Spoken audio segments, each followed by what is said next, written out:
Bonjour, mon nom est Marc-André Ménard et dans cette courte présentation, je vais présenter mon projet de doctorat en partenariat avec l'entreprise APL. Abraham Lincoln a dit qu'on me donne 6 heures pour couper un arbre, je vais en passer 4 à préparer ma hache. Clairement, il n'était pas dans l'industrie 4.0, sinon il aurait délégué cette tâche de configuration à une autre personne ou même à un robot. Il aurait donc eu plus de temps pour faire des choses plus importantes comme par exemple diriger un pays. Bon, je n'ai peut-être pas bien compris le fondement de la citation, mais vous comprenez où je veux en venir. Mon projet est dans ce sens-là. Le but est de sauver du temps à des personnes importantes dans l'entreprise. Ce projet porte sur la planification de la production. Donc, il faut beaucoup de temps à faire la planification de la production. Il faut considérer toutes les ressources, les setups, et un seul oubli peut venir détruire notre plan de production. Et qu'est-ce qui arrive lorsque le plan de production change à la dernière minute? Eh bien, ça fait monter le stress des employés jusqu'au client qui attend ce produit.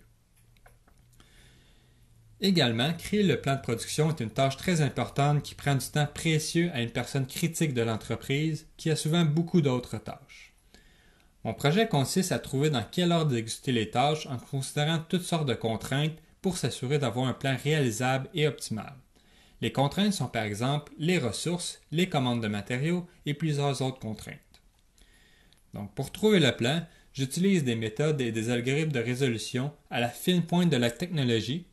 Donc, on doit commencer par représenter notre problème sous forme de formules mathématiques.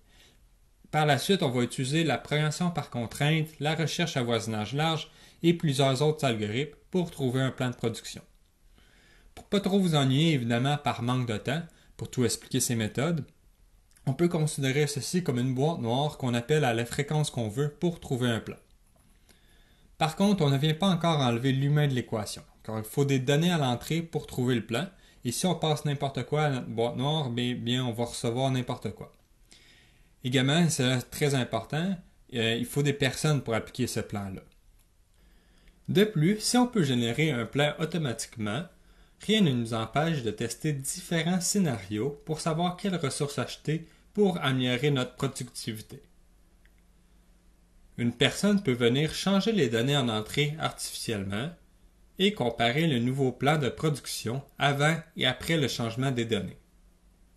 Il est également possible d'appeler un autre algorithme, donc une autre boîte noire, pour nous donner des suggestions sur quelles ressources acheter pour améliorer notre production.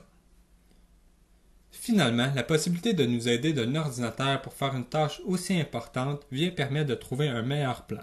Avec un meilleur plan, on a moins d'imprévus et une plus grande productivité.